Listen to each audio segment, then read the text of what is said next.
The following is a special presentation of ABC Sports.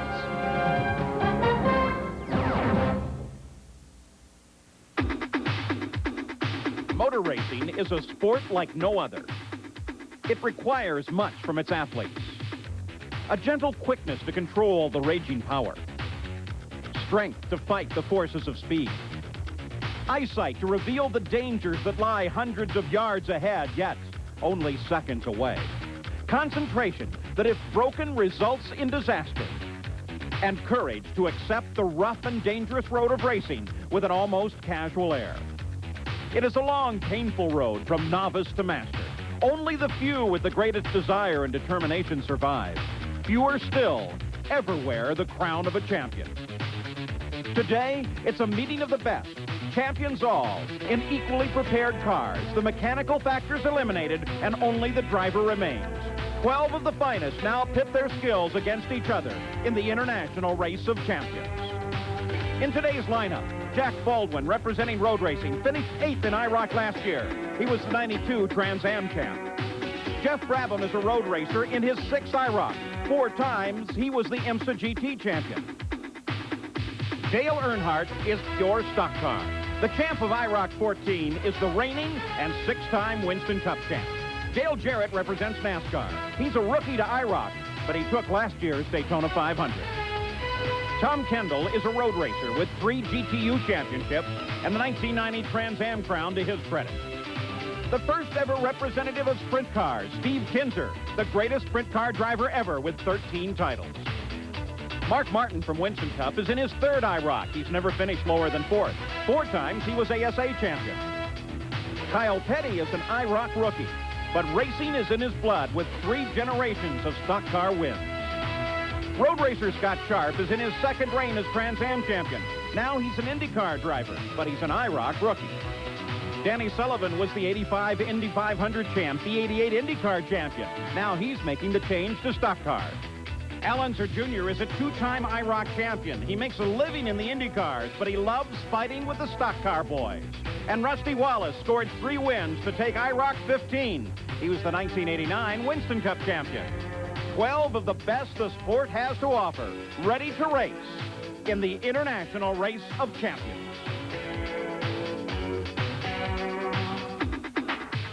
We're at Daytona International Speedway, the world's center of speed, for the first round of IROC 18, the International Race of Champions. Hello, I'm Paul Page. The cars are ready, the 12 have been chosen, and 4 distinctly different ovals lie ahead as a challenge. Now, the drivers will score points in each of these 4 rounds, points for their finishing positions, as well as points for leading the most laps. At the end, the man with the most points will be crowned champion, but even more important, he will receive $200,000, the lion's share of the $735,000 purse on the line for the International Race of Champions. Now, we have another surprise, too, in automobiles. Last fall, this was called the FJ22. Now, Jack Arute, it has a name. Paul, the name is Avenger. Now, the new car utilizes that rounded, Viper-like front end that we saw in the old Dodge Daytona, but the distance between the front bumper and the front wheel has been dramatically reduced. They say that should increase the handling capacity of the car. Also, attention to rounding the contours, making it a more aerodynamic fit as it slices through the air. Gone from the old Dodge Daytona, the hatchback area. It's been replaced by a rounded, full rear windshield area that should route the air back to the rear spoiler and plant the cars firmly to the ground. Some additional detailing inside the car. The cockpit and gauge area has been upgraded and updated to look more like it's ready for the 21st century. Now, you cannot buy a Dodge Avenger on the showroom floor at this time. In fact, this is the first time in history that a car will be raced before it's available to the public. One of the first production models will become available sometime in the middle of August, and the winner of the IROC race will win one of the first models. So we have a beautiful new car, but Bobby Unser, can it race? Well, Paul, the new Dodge Avengers not only look better, but by all indications, they're going to be better race cars, too. In limited testing, the drivers reported that they're much more stable, easier to control in traffic, and better for drafting. The engines are still V8s, 355 cubic inches, and produce 490 horsepower. Now, this will be their first racing test, and I think it's going to make for a great race. Obviously, though, with a few problems along the way. All right, we have a new machine, but Sam Posey, we also have some new faces. Well, there are 4 IROC rookies this year, and the most interesting among them is Steve Kinzer, 13 times champion of the world of outlaws. He is a great racer, but most of his experience is in sprint cars, on dirt and on short tracks. Here he must tackle pavement, high speeds, and drafting. Scott Sharp is just 26, but already he's won the Trans Am Championship twice. He's a fast learner, very bright. He'll fit right in. Dale Jarrett and Kyle Petty are NASCAR Winston Cup veterans. They'll make the transition very easily. In fact, they could win the race here today if they can get by the pole sitter, Dale Earnhardt. Well, already those Dodge Avengers are rolling, so let's take a look at the lineup chosen by a draw. On the pole in the green car is Dale Earnhardt. Alongside from road racing is Jack Baldwin in the yellow car. Back in the second row, 2 road racing drivers. In the mustard car is Scott Sharp and Tom Kendall in the cream car. Row number 3, IndyCar driver Danny Sullivan will join the man in the orange car, Rusty Wallace. Sullivan is in the white car. In the 4th row, it's NASCAR driver Mark Martin in the purple car and IndyCar driver Al Unser Jr. in the red car. In the 5th row, Dale Jarrett in that black car from NASCAR and road racer Jeff Brabham in the silver machine. And in the 6th and final row, Steve Kinzer in that pink car from Sprint Car Racing, the first one from that form of the sport. And in the teal car is Kyle Petty. So now the Avengers are lined up. We look at some of the onboard cameras we have for you. First of all, looking back from Dale Earnhardt, now on board with Al Unser Jr. And all the way in the back of the field on the top of Kyle Petty's car. They are streaming now off of the 4th turn toward the green flag that will start IROC 18, a 4-race run to determine the best of the best. Neatly aligned as they come down across the pit road here at Daytona. All tightly bunched. Always a mark of the best of the professionals is to pull that field as closely together as possible.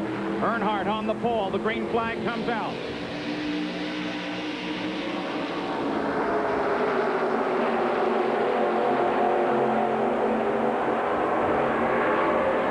Quality of these new Dodge Avengers already begins to show as they stay in formation through turn 2. Kinzer dropped into last place at the front of the field. Nothing's changed. Baldwin gets a nose up on Earnhardt, who comes way low while a draft develops up on the high side. Earnhardt almost down into the grass. Tommy Kendall looking strong at the front as we look from back in the field from Kyle Petty's car. Danny Sullivan sits just ahead of him. Tommy Kendall must have had something in mind, Paul, because he laid back at the start, gave away about 2 car lengths, and now he's leading the race. Well, almost led the first lap, but not quite. Got a lot of help from Rusty Wallace to get into that position, and then Wallace dropped to the inside, took over the position, and is now in front. Kinzer in that pink car right there on the top of the screen is doing an excellent job staying in touch, even mixing it up a little bit with Kyle Petty, who's right in front of him. Now let's keep in mind, none of these drivers have driven these things in competition. Some of them, like for example, little Al, have never even practiced a lap because of the rain that we've had before the race. So this is going to be all new to them. The first few laps is going to be strictly feeling things out. Rusty Wallace and Dale Earnhardt are hooked up as Kyle Petty just looks for racing room to try and come forward. Kyle currently runs in 6th place, trying to close on Mark Martin just ahead. You take a look back now at Al Unser Jr. And back to the front. And while they were separated a few moments ago, it seems like everybody's found somebody to draft with, and they are beginning to close back on the leaders. But at the same time, Wallace and Earnhardt, the orange car, the green car, are maintaining a terrific pace here. And Baldwin has been following way back. Baldwin, who lies in 3rd place, is following back. He's backed up completely to the others. These two right here are getting away, Paul. Earnhardt, of course, is in 2nd place here. He's just going to sit there and play cat and mouse with Rusty as long as he needs to. 2.4 seconds from the first pack back to the second group, but the second group is 4 cars running together, and they are beginning to close in. You got a glimpse of that just a moment ago. The battle continues at the front. 40 laps, 100 miles, the scheduled distance. So at the front, it is Rusty Wallace, who started in 6th place, being chased by the pole sitter, Dale Earnhardt. We'll be right back. We're back at round number 1 of IROC 18 Daytona International Speedway. Here's your front runners. And look at back to Mark Martin, who runs in third, and the pack that follows him. About 2.4 seconds separate first and second, which are Wallace and Earnhardt from the rest of the field. I watched Jack Baldwin in the yellow car there, who was running third early in the race, and he just slowly backed up to this group. Now, this group right here, which is little Al pulling out right there in the red car, trying to do a pass on Martin there, now, or Baldwin rather. And what happens is that the third group, Paul, is even fallen back a little bit further. So it shows that the guys are not used to the cars yet in the handling department. You're on board there for a second with little Al. Kyle Petty now working a lower groove down to the inside, but he falls back in line behind Dale Jarrett. Both of them rookies in the IROC series. And take a look at Earnhardt as he makes his move now on Wallace, and he gets by. These were the two best drivers of the latter part of the Winston Cup Championship last year. Wallace won 5 of the last 8 races, and of course, Earnhardt won the championship. Look at Earnhardt's signal back to Wallace. He's telling him, give me a little push. He said, let's bust away so there's no draft for the other guys. Well, I think they have a chance, don't you, Bobby? Well, Sam, I think that they're almost just there on that. Just a little help and no fighting between the two of them. They'll get away from it. Well, that pass was costly, though, for this lead group. They were 2.7 seconds ahead of the group led by Mark Martin. Now they've lost down to 1.5 second separation. And just so everybody knows, Paul, two cars run faster together, right like this, like you see Earnhardt Wallace there, than one car does, or than cars trying to pass each other. That really slows them down. And sometimes they run faster relative to the others with one car or the other ahead. And it seems to me, Bobby, they're running a little faster when Earnhardt is the lead car. So first and second come past. There they are, Wallace and Earnhardt. But the rest of the group is beginning to close in. Led by Mark Martin, then Al Unser Jr., then Dale Jarrett, Kyle Petty, Tom Kendall, Scott Sharp, Danny Sullivan, Jeff Brabham. Steve Kinzer is around Baldwin and up to 11. And Jack Baldwin heads for the pits. He slowed down on the backside of the race course. Some sort of mechanical problems for Baldwin into the pits.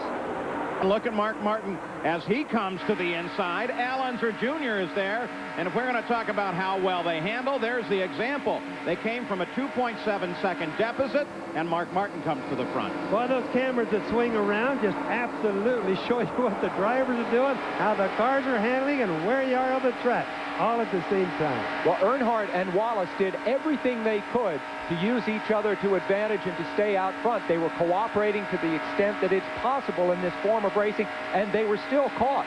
The other group came from 2.5 seconds back and caught them in about 5 laps. That's amazing. And as they work out on these cars, you see Wallace and Earnhardt have come back to first and second. They are also using different sections of the race course, trying to find out where the car works best. Yeah, and you know, when we first started out, the cars separated really bad. The group separated. Now look at them. You've got 6 cars right in one tight group, all drafting on each other and working really well right now. And look, it's the purple car, which is Mark Martin. As he closes in on the black car of Dale Jarrett, it gives him a very definite advantage, and Jarrett is able to close right up on the back of Al Unser Jr., who now sticks his nose right in the tail end of Earnhardt's car, and Earnhardt goes back to the lead. Well, they say that Earnhardt can think 2 and 3 laps ahead or more sometimes. He has real psychic force in that car, and I think sometimes so many people key off of him that he's able to dictate the maneuvers. But little Al here, who he's racing with, you see little Al's nose stuck right up behind Earnhardt, and Earnhardt are good friends. They've talked back and forth a good deal, and I wonder if they might not have something cooked up. Tommy Kendall brings his car into the pits as well. The IROC crew is there ready to service him for whatever may be the problem. Of course, since yellow laps don't count in the IROC, he falls further and further back. We don't have a yellow right now, but a stop in the IROC is just deadly. Take a look to the inside now. Rusty Wallace pushing Dale Jarrett, and he pushes him right into the lead, ahead of Earnhardt. Well, here's the point. Dale Jarrett is having his first ever IROC race, okay? He's a complete rookie. As I said at the top, he's leading the race. That's what the experience of the NASCAR veterans means in IROC. So Dale Jarrett Former winner of the Daytona 500 on this track, back in front, but only for a second, is now Earnhardt. Hooks up with Little Al and Mark Martin. They take the high side, and it works. Yeah, Earnhardt moved out. Little Al jumped right in behind. Earnhardt, just like a coyote hunting good fresh food, he just jumps right in with them, and away they go. That's the neat thing about racing in Daytona or on the high bank. It changes sometimes 3 or 4 times a lap. Rusty Wallace comes up to try and help Dale Jarrett as Al Unser Jr. tries to make his move to the inside with Mark Martin just behind him. And it works as they both come around Earnhardt. And it looks like they make Earnhardt look like, or it makes Earnhardt look like he's sitting still. But really, it's nothing more than drafting, and it's the guys teaming up with each other. So another lead change, 6th lead change in 15 laps here at Daytona. So once again, it looks like we have a promising season in the International Race of Champions. Look how many of them are staying close together. 7 cars right together in the lead draft right now. And at the front of the order, it is Al Unser Jr. being chased by Mark Martin. We'll be back with more from Daytona.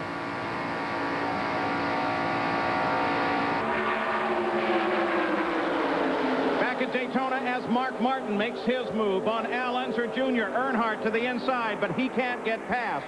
So it's Martin to the front of the field. And the thing I noticed about that was that Martin had nobody help him, Paul. He passed Little Al all by himself. Now here's Little Al, just almost touched Mark. I think he nudged him as he came out. We don't see any marks on the car, but it sure looked close to me. But he came so close, and he's trying to pass on him just like he got passed.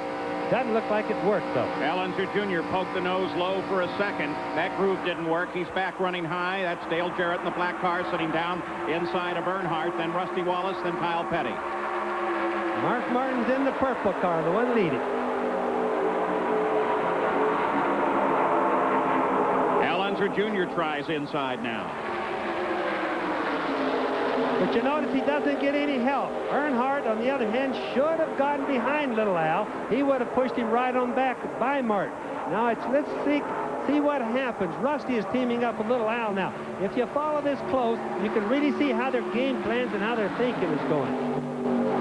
So Dale Earnhardt chases Mark Martin at the front. There are now 11 cars in the IROC. Tommy Kendall is out of the run, and he's in the pits with Jack. Tommy, a freeze plug put you out of this race, and the vibration, of course, causing that. But your impressions with this first run with these cars? Well, that's more fun than you ought to be allowed to have, I'll tell you that. You know, the cars really draft well, and a good example of that is I had to breathe it once when I got way up high in the bank and basically lost the lead draft, and Scott Sharp and I working together, I was able to latch right back on the back of Kyle Petty there at the very end, and then I had the problem. So, you know, the cars are really exceptional drive. You can go anywhere you want on the track, so we'll just have to look for the next one and watch these guys have all the fun. If you had to pick one driver right now that you think could take this issue home, who do you think it would be? Well, it's hard to bet against Earnhardt, but Al Jr. is looking pretty tough out there. Well, on the Speedway right now, Little Al is hooked up with Dale Earnhardt. They both move down to the inside, taking advantage of the draft, and they move around Mark Martin. So now Earnhardt is in front, and Al Unser Jr. slides into second. Bobby, is there any concern about rain today? No, I don't think so, and I think that's what makes an IROC race stand out above all the others. It's a trophy dash from the start of the race till the finish of it, and every one of them will lead any lap they can, with the exception of taking care of their tires occasionally, which they have to do. There comes Little Al back around Earnhardt. Mark Martin looks to the inside. Dale Jarrett comes in behind Mark Martin. They're 3 abreast as they head into the corner. One point, though, about the rain, they do not have radios in these cars, so they do not have the luxury of being told what the weather's like by a crew chief, so they have to kind of be their own boss and look around. Here comes Mark Martin right up behind Little Al. Back from race leader Al Unser Jr. Dale Jarrett was up there a bit. Look at Rusty as Rusty comes way down on the inside. Inside Jarrett, he's going to try to go it alone as Kyle and Earnhardt have now hooked up. Well, 19 laps to go. Rusty may not want to get left too far adrift. And you can't do it alone. You watch Rusty go under the black car there. He can't do it alone. You just can't do it here. Now, one of the other things that affects things is look at that purple car coming up on the red one right there, Little Al. Now, that causes radiator temperatures to go up because they don't get enough air in their radiator. Sometimes you see guys like with Rusty a little while ago having the back right there. You see the purple car, Mark Martin's back off a little bit. Often that's to get a little air to the radiator, let the engine cool back down. A classic IROC run here at Daytona. 0.6 of a second separate first back to 7th place. First currently is Al Unser Jr. back at Daytona International, where the trick seems to be to find somebody that you want to draft with. And, of course, the stock car drivers are experts at this track, wonderful at drafting, and get along pretty well, especially in the IROC. So right now, Al Unser Jr. is out in front, but he runs in front as we've got a car spinning. And up against the wall, Scott Sharp, rookie to the IROC, coming off a 2. Sharp had a spin here a couple of days ago and heavily damaged the car. His wrist was slightly injured in that incident. You could watch him. He kept fighting that thing, Sam, all the way. You know, he got it, he lost it. Car started spinning out of control, but he kept fighting. And that's something in stock cars. You usually don't get them saved when you're on a place as fast as Daytona. Well, might as well just give it up and lock the brakes and ride it out. Yellow with caution comes out for the first time today. Car looks like it took the impact pretty well. Not a lot of damage there at the right rear, but enough to cause Scott Sharp to climb out and call it a day here in the first round of the IROC. And a tough debut for him to have that accident a couple of days ago and now have this happen. That means that his learning curve, you know, is not quite what he would want it to be. As I said at the top, he's a very smart guy, a college graduate, and he knows how much a fast start can mean. All right, let's take a look at this. We're following Scott Sharp here. He's behind Rusty Wallace. And you can see the car getting a little bit loose. His rear end is loose. He's sliding. He's in a good drift. Once you get on the bottom there, you even saw the left front come off the ground a little bit. He's done right now. His brakes should have been locked a long time before, because it's just nothing good going to come out of this thing. Once you've gone to the transition from the track to the apron, there's nobody going to save it right in the middle of the corner like that. But he didn't hit very hard. He went a long ways, but he's very seldom that he even hits the brakes. If you look at this, he's still fighting it, trying to save it, but the car's not going to be savable right there. Actually, he did do a terrific job, though. He kept it basically off the wall. Just about had it saved. We can look at it again here, far right of your screen. Watch, we're just past the beginning, but he was, I think, basically sucked around, don't you, by the slipstream from Wallace's car? No, he wasn't, Sam. In fact, he was on the other side of it. He just got loose all by himself, which had nothing to do with Wallace sucking him down, and he got on the apron. That's where the problem was. So light damage to the car. Scott Sharp is okay. He was running in 7th. You know, a dual concern of everyone in race engineering is how to win, but also... Besides the new body style, these new Dodge Avengers have also increased the concentration and improvement upon driver safety. Still remaining is the steel roll cage, the special driver's seat, the 5-point harness. But IROC mechanics have also gone one step further in several areas. Around the padding that goes on the roll cage, they've introduced a fire retardant Nomex material, both on that side and here on the driver's side. Now, the reason for this is to protect the driver in case flames come inside the cockpit of the car. Should that happen, the material will no longer melt and possibly get on the driver. They've also fabricated and fashioned 2 fiberglass areas to protect the driver's feet in the case of a crash. It's kind of a semi-tub that you might see in open cockpit competition. The final improvement is this introduction of a Kevlar blanket on top of the driver. Now, the reason for the Kevlar blanket is thus. Should the car get upside down, material from outside the car can no longer get inside and possibly penetrate the driver's area. The reason for Kevlar? It's the same material that's used in bulletproof vests. Well, caution still on Daytona Speedway as they sort things out from Scott Sharp's incident. We take a look at how they stand, and we'll be back to racing in a moment. We're back at Daytona, still under caution for the incident involving Scott Sharp, who was not injured, but here's what happened, Bobby. On the right-hand side, clear back, look at him. He got low, he got into the apron. It's too much of a transition change. The car comes back up onto the track right there. It really was lost once he got on the apron. The speeds were too fast for something that flat. Now he hits the wall gently, not really very hard. Comes around the right front, hits it, that kind of hard. Now, he's really basically lost it, but God help that kid. He's still driving it. He still thinks he's going to save it and get back in the race. Now it comes down to the mud.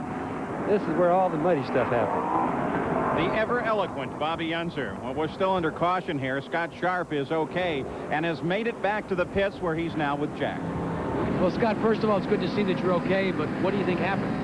I really don't know what happened. I mean, I was running around out there. Everything was going great. I was real happy to be able to stay up with the draft and run with Rusty. And I was, you know, I wasn't right on Rusty. I was a little far back, and just suddenly the car step, the rear end started coming around on me. It was really strange, and at first I tried to correct it, see if I could, but then listening to the advice of everybody in the driver's meeting, I cranked it down and tried to just keep it off the wall. 2 crashes at Daytona. What does that do to your driving confidence? Really, nothing. I mean, you got to just keep going. I mean, I know I'm on a learning curve here, spending all my life on road courses, but you know, the first one happened strictly because I ran into other people's fluids and I was along for the ride, and this one I have to look at the tape and find out just what did happen. Now the safety car makes its move down toward the pits. We watch for the green flag. 23 laps into the record book. Laps under caution do not count as Al Unser Jr. out in front. And they head for the first turn.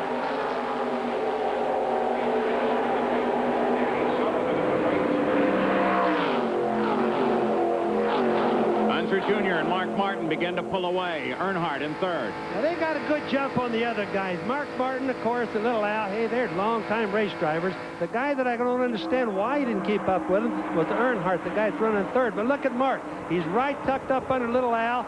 Should be bumping him. He's not quite touching him yet, but he should be bumping him because they could get away from the draft. Look how far back that the other cars are right there.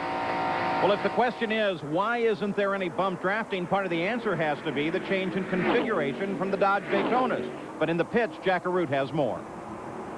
Do you recall how in past years a driver would hook up nose to tail with another car and plant the front end of his car right to the rear deck lid and bump the back end of the car in front of him? We coined the phrase bump draft. But according to all the drivers in this year's edition of IROC, the bump draft has gone by the boards. The new Avengers do not lend themselves to bump drafting. And all of the competitors say it's a lot safer of a ride now when you don't need to worry about somebody literally knocking on your rear deck lid. And look at this, Steve Kinzer down on the inside. Terrific. Being one of the best stock car drivers in the world, Rusty Wallace. And Kinzer, as they all are coming around Jack Baldwin, remember Baldwin is 1 lap down. Look at him hook up and go. Listen, I think this is one of the greatest performances by a racing driver in 10 years. Steve Kinzer learning a thing that is totally unfamiliar to him, usually running on dirt tracks and sprint cars. He did once take a rookie test at Indy. That was back in 1981, but basically he's a short track racer. And look, Bobby, he's keeping up. He's mixing it with the best in the business. Yeah, the guy is one of the most fabulous race drivers in history, but it's on dirt, like you said, Sam, on half-mile tracks. This is a 2.5-mile track around high speed. Only in his test has he ever gone this fast before. Kinzer last year ran here at Daytona, and the twin 125s crashed on the second lap. He's having a much better day here today in the new Dodge Avengers. Rusty Wallace, Jack Baldwin, Kyle Petty. Baldwin a lap down. So now will Kyle hook up with Rusty and try to get them back toward the front of the field, still led by Al Unser Jr.? Guys, do you notice how incredibly smooth these cars are? They don't bounce at all. Look at that view from Kyle Petty's car. There is no jounce or anything. There's a little flutter there, but the basic part of the car is absolutely dead level. Some of that flutter may be the camera's fluttering. These cars are going awfully fast, Sam. Yeah, well, they did do a little work with the shock absorbers, and they seem to have dialed them right in. They're going 180 miles an hour or more. Still less than a half a straightaway separates the front of the field from the remainder of the field. And here comes Mark Martin. Now he moves for the lead alongside of little Al. Earnhardt back up here as well as he's ready to do battle at the front. Looking from Al Unser Jr. He comes to the inside. Then Earnhardt. Then Jarrett. Sometimes you find yourself leaning forward in your seat, trying to help these guys get by sometimes. You know, they get a run at somebody, they get almost there, but they hit that wall of air when they get right alongside the other car. I wonder if they perform any body English of their own down in the cars. Oh, they do, Sam. I guarantee you they lean hard. There's a hand signal from Earnhardt. It's tough to see out the back of these cars. Notice that they do not have rear view mirrors, and the new cars have high tail, small rear windows there for aerodynamics, but you can see a hand signal if it's clearly given. So all of them express some concern about rear vision, what with the heavy rollover bars and some of the onboard cameras in the cars. You know, I think they'll get used to it, don't you, Paul? It's just a little less than it was last year, but I think it's still more than adequate. You just have to find a different place to look. And, of course, the the cars themselves, when they get going as fast as they are now, just a quick glance up in the mirror and a sense of what's going on is all you truly need if you're a great champion like these guys. At the front, it is once again Mark Martin with Dale Earnhardt now in second.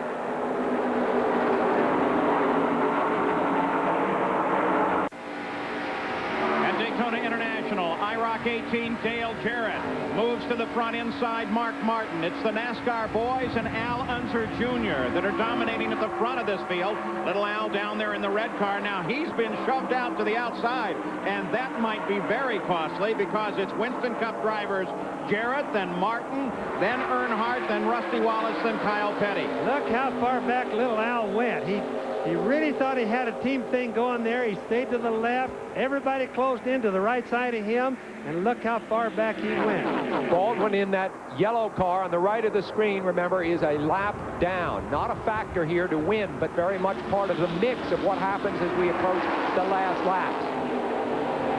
In the closing laps, as expected at Daytona, the stock car drivers are having a great run, but Al Unser Jr. is in there doing his best, and he is one guy that they won't toy with. Mark Martin comes to the lead, and look at Earnhardt as he moves inside of Jarrett. How often has this scenario played out, Paul, as we've watched these great IROC races for the last few years, that it's Al Unser Jr. who is able to mix it with the top Winston Cup men, and really only him on a race-after-race basis. Shows how truly versatile he is. Down on the low side with a little help from Jack Baldwin, Rusty Wallace closes in on Martin. Remember, we were looking just a little while back at Rusty Wallace. It was back quite a ways in the field. We thought maybe he's cooling his tires. Well, looks like he's coming back up. Now, it's still going to remain. Who is going to help who? We have two lines right now going. Who's going to help the most out of these two lines? One thing that we haven't seen so far, we haven't seen anybody pushing. Every year in IROC, we see guys bumping the front bumper against the back bumper, give a guy a little bump to help get him down the straightaways quicker. We've not seen that today. Can't do that as readily in these cars. To the inside, there's Martin. Earnhardt to the high side. Rusty Wallace looking down low. Jack Baldwin comes in to help him. Jarrett's up helping Earnhardt, but it's not going to do enough good as Baldwin pushes Rusty Wallace into the lead. Remembering, Baldwin is a lap behind the race. Kyle Petty running in fourth place now, moves up to the high side behind Dale Earnhardt. With this car, you ride with 3 generations of racing greatness. NASCAR driver Kyle Petty moves to the beat of his own drum, a style all his own. A smart move when your father is Richard Petty, the greatest racer of all time, and known simply as the King. Kyle knew it wouldn't be easy following in his father's footsteps. From a very, very early age, and that's pretty much all I really thought about was driving race cars. But, you know, my father was winning so many races and doing so much that everybody in the world asked the question, you know, are you going to be a race car driver? Are you going to be a race car driver? So to kind of stay out of that and stay out of having to talk about it and aggravate with it, I guess, then I did other things. I played football, I played basketball. I worked at the shop every day. I went to the races on the weekend and was part of the pit crew from the time I was like 14 or 15 years old. But really, I tried to distance myself from the other part of it. Kyle gave in to the motorsports urge in 1979, and at 18 ran an ARCA race at Daytona and won. You come to Daytona and you're 18 years old and you win a race, and all of a sudden they say, boom, it's the next Richard Petty. You know, I didn't know how to drive a race car. You know, I was the most fortunate guy in the world. They'd just repaved the racetrack. Goodyear had just come with a brand new tire. So everything worked to make me look good that day. You know, and so the bad part was all the fans, all the media, everybody thought that you could go out and drive a race car, and I couldn't drive a race car. I didn't have a clue how to drive a race car. I think I was the only person in the world that knew I didn't have a clue about how, and I proceeded to go out and crash everything I got in after that. He has learned how to drive a race car, making his own mark in NASCAR, winning 7 races, and continuing the Petty tradition that goes all the way back to his grandfather Lee. And he has done it all with his own style. Kyle says his success and attitude are the result of a brush with disaster. I don't think I ever gave anybody 100% until I wrecked at Talladega in '91. And then I had to set out. And it's different when you set out. But when you really, truly have something taken away from you, I don't think you realize how much you love it until it is taken away from you. Kyle battled back from that broken leg, getting stronger physically and mentally, and made himself an interesting promise. I swore while I was laying there in the hospital that I'd never get my hair cut again. It'd fall out before I got it cut again. And since that time, I hadn't had my hair cut. I've won 4 or 5 races. I've finished up in the points. And so my hair is like my good luck charm. And that's my new thing. You know, I just don't get it cut. Long hair isn't the only thing that separates Kyle Petty from the flock. As much at home on a Harley-Davidson as he is in his stock car, he understands that life is meant to be enjoyed. And combined with his intensity and success in NASCAR, these facts netted him his IROC invitation. Kyle Petty lives life with a special gusto. Now he's trying his hand as a television commentator as well. Well, the IROC run continues as Earnhardt moves in behind Rusty Wallace, our current leader on the high banks of Daytona. We look at all 12 positions, and we'll be back with more. Back at Daytona, it's Rusty Wallace now in front, followed by Earnhardt, Kyle Petty, Mark Martin. The yellow car of Jack Baldwin is a lap down. The red car is Al Unser Jr. on the high side there, being chased by Dale Jarrett. Both Wallace and Earnhardt had quiet times during the middle of the race where they did not dispute the lead. Wallace was way back in 6th or 7th. Earnhardt slipped back to 4th and 5th. Obviously, they feel that this is the moment to make the move, and they're now back up front. Wallace from way back at one point. Well, with 5 laps to go approximately, we've got serious poker about to take place here. Look at Earnhardt. He's in 2nd. Wallace is in 1st. Tell me how much thinking has gone along during this race. There's Petty in 3rd place. Again, this is where people typically key off what Earnhardt does. He is so experienced in these situations, even though he's surrounded by great drivers like Wallace. Wallace and Earnhardt, of course, great sparring partners, great friends. They've had a lot of body contact with their cars through the years. There's the rain. It's starting to rain out there. This could be the race. Thus far, Rusty Wallace has led 13 laps. Al Unser Jr. 9, 5 points to the lap leader. But the rain begins to fall. This is yet, where we haven't seen a caution come out.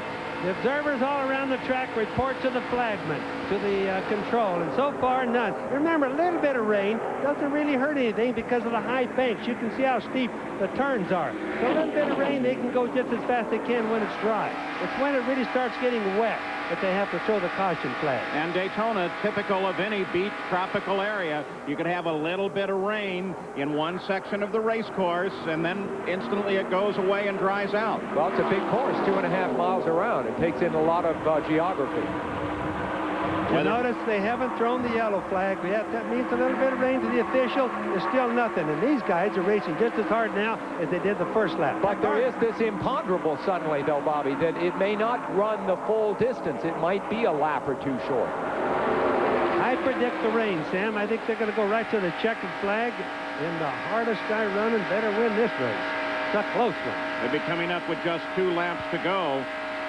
At the front of the field, it remains Earnhardt, followed by Martin and Dale Jarrett and Al Unser Jr. Again, the yellow car, Jack Baldwin, is not in the hunt at the front. One more time across the line, and they will run for the checker. Last year, Jarrett, of course, keying off his victory in the Daytona 500, had a reputation for being a man, whenever he was close to victory on the last lap, always managed to win. So that marks Jarrett there in the black car, making a move now on the inside, as a man who's had great success in the very last parts of races. You saw as they came across the line, they gave the move over to Jack Baldwin. He continues to run up here in the front as they begin to make the moves, running toward the last lap. I'm not too sure that Baldwin doesn't think that he's still in the race on the same lap. Paul, I think that that's what it is. He probably just doesn't quite understand the rules on it. So Baldwin very much a factor at the front of the field. Earnhardt, then Mark Martin. There's the white flag. A single lap to go. Al Unser Jr. chased by Jarrett. Then Kyle Petty. Then Rusty Wallace. It's decision time. Earnhardt perhaps in a place that he doesn't want to be, at the front of the field. Traditionally, you wouldn't want to be. Now Mark Martin makes his move to the inside. Al Unser Jr. is down there to help. Earnhardt is on the high side all alone. Little Al wasn't there quite fast enough to help with Mark Martin. He could have gone by to 2nd place, but they're going to try to leave Mark. I squeezed back in. They were going to try to leave him out by himself. Didn't work, but now look at Al getting up. Dale Jarrett on the charge inside of Baldwin as he moves up, trying to grab 3rd place, as Earnhardt leading Al Unser Jr. They come off the 4th and final corner here at Daytona. They head down toward the tri-oval. Earnhardt with Al Unser Jr. making a move to the inside now, but Earnhardt squeezes it all the way down on the apron. Earnhardt takes it, followed by Unser Jr. and Dale Jarrett. And with the win, Earnhardt takes the lion's share of the points and now has the lead in the International Race of Champions. We'll be back to talk with him. Well, I think Dale Earnhardt likes his new Dodge Avenger. He has taken his second win in the IROC at Daytona. Here's Jack. Well, Dale Earnhardt, congratulations. First you win the first Dodge Daytona IROC event, and now with the Dodge Avengers, you've won for the first time as well. Well, the cars worked pretty good. That was a little bit of a mixed match there with racing with Martin and whoever and Jared, and it was just on and on. Just you didn't know who was going to be the next guy you raced with. Rusty and then little Al, he was strong. That little car he was driving was real strong, and I thought he was going to get me that last lap on the back straightaway, but we were fortunate to duck and dive and hold him back there. Describe the moves on that last lap, because little Al was all over your rear deck lid. He was all over us. We just had to duck and dive and block and, you know, sort of mirror drive him a little bit that we came on first. It was a tough series, and it's going to be a tough series. How'd Kinzer end up? Kinzer did all right, but not as well as we would hope. But that's something interesting to look at. You guys really are hoping that Steve Kinzer performs well. I like to see him up there like Jack Baldwin. He just loves it, and them guys are getting in there racing hard, and cars are pretty stable. Everything looked good today. In there racing hard. That's just the way that Dale Earnhardt likes it. Here's the official order of finish now for all 12 finishing positions, and they will line up in the inverse order of this finish when they start the race at Darlington, South Carolina. The points, well, of course, Dale Earnhardt leads it. Again, this is relative to the order of finish, and 21 very important points for Earnhardt as he looks to an IROC championship. Al Unser Jr. finished second. Now he's with Jack Arute. Well, Al Unser Jr. made a hasty trip back to the garage area, changed into his civilian clothes, but that was a heck of a last lap. Yeah, it was. You know, the new Dodge Avengers really are nice cars, and the draft is a lot better than they were last year. And you know, I had a beautiful car today. I want to thank Jay, Signori, and all the IROC boys. And yeah, I just wished I could have found me a friend. Well, Al Unser Jr. will be back at Darlington the next round in the IROC, looking for a friend and hoping maybe it will be Earnhardt as the battle between this great IndyCar driver and one of the greatest ever of the stock car ranks continues. And there are another 10 drivers that hope they have something to say about the outcome before the IROC is over, and that they can take home the $200,000 available for first place. Congratulations to Dale Earnhardt, the winner of the first International Race of Champions in the new Dodge Avenger. I'm Paul Page for Bobby Unser, Sam Posey, and Jack Arute. So long.